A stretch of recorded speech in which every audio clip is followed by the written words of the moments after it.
भगवान जगन्नाथ की लीला और लोक कथाओं का कोई अंत नहीं है। जिस तरह से ये कथाएं असीमित हैं, ठीक वैसे ही उनकी भक्तों की कथाएं भी अनगिनत हैं। भगवान जगन्नाथ इतने सरल, इतने सर्वसुलभ है कि उनका भक्त कोई भी हो सकता है। इस बात को एक प्रचलित लोक कथा से भी बल मिलता है। जब महाप्रभु की रथ यात्रा का रथ एक भक्त की पुकार पर रुक गया था। उनके इस महान भक्त का नाम था सालबेग। पुरी की गलियों में सालबेग भक्त का नाम बहुत ही महान भक्तों में शुमार है। कहते हैं कि पुरी मंदिर से गुड़ीचा मंदिर मार्ग पर ही भक्त सालबेग की मजार है। महाप्रभु जगन्नाथ का रथ उनकी मजार के सामने जाकर रुक जाता है। इसकी जैसी कहानी लोगों के बीच प्रचलित है, उनका वैसा ही स्वरूप यहाँ पर दिया जा रहा है। एक बार की बात है, जगन्नाथ मंदिर से रथ यात्रा चल पड़ी थी। जय जगन्नाथ के जय घोष से सारा आकाश गूंज रहा था। श्री मंदिर से लेकर गुड़ीचा धाम तक तिल रखने भर की जगह नहीं थी। रथ यात्रा का यह मंजर देखते ही बनता था। लेकिन यह क्या, श्री मंदिर से रथ कुछ दूर ही आगे बढ़ा कि अचानक एक स्थान पर आकर रुक गया। सभी आश्चर्य में पड़ गए। अभी तक सहज चलता हुआ यह रथ आगे ही नहीं बढ़ रहा था। भक्तों की भीड़ ने सोचा शायद वह रथ से खींचने में कमजोर पड़ गए हों, इसलिए उन्होंने जोर देकर फिर से रथ खींचा।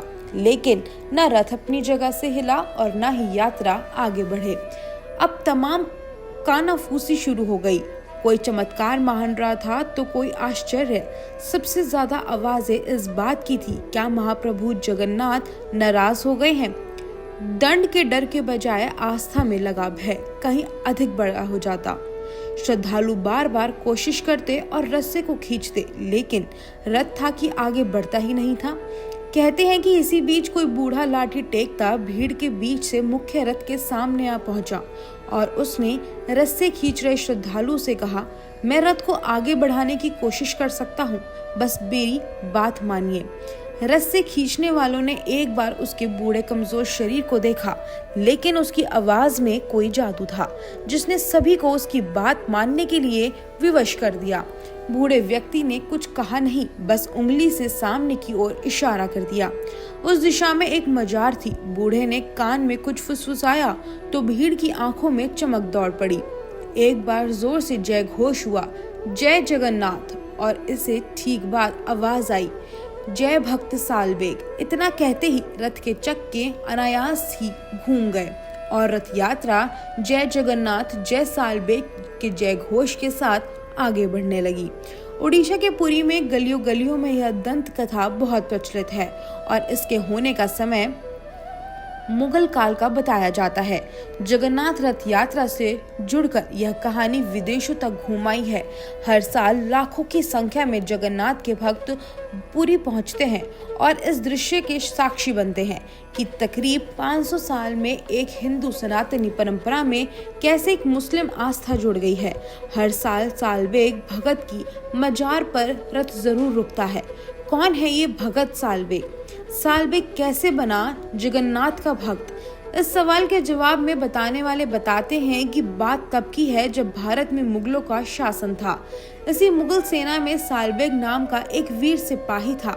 मुस्लिम पिता और हिंदू माँ का बेटा सालबेग जितना खुदा को मानता उतना ही भगवान में आस्था रखता। एक बार किसी जंग में सालबेग के सिर में गहरी चोट लग गई। घायल हो जाने की वजह से वह अब सेना में नहीं था।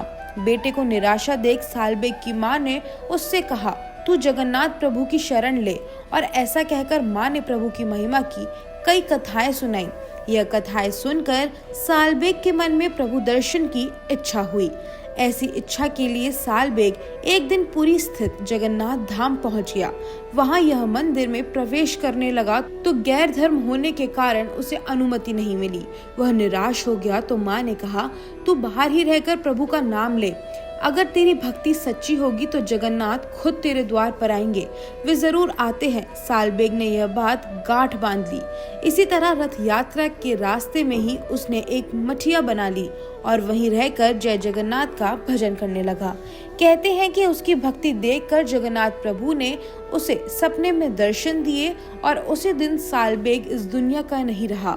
कहते हैं कि जाते जाते सालबेग ने कहा, आप मेरे पास तो आए ही नहीं। तब जगन्नाथ स्वामी ने कहा, अब से मेरा रथ बिना तुम्हारे द्वार पर रुके आगे नहीं बढ़ेगा। यह सिलसिला आज तक जारी है। रथ यात्रा निकलती है और भक्त सालबेग की मजार पर विश्राम के बाद ही आगे बढ़ती है। तो ये थी हमारी आज की वीडियो। अगर आपको हमारी आज की वीडियो पसंद आई हो तो वीडियो को लाइक करें, कमेंट करें और जाते जाते चैनल फॉर अध्यात्म को सब्सक्राइब करना ना भूलें। धन्यवाद।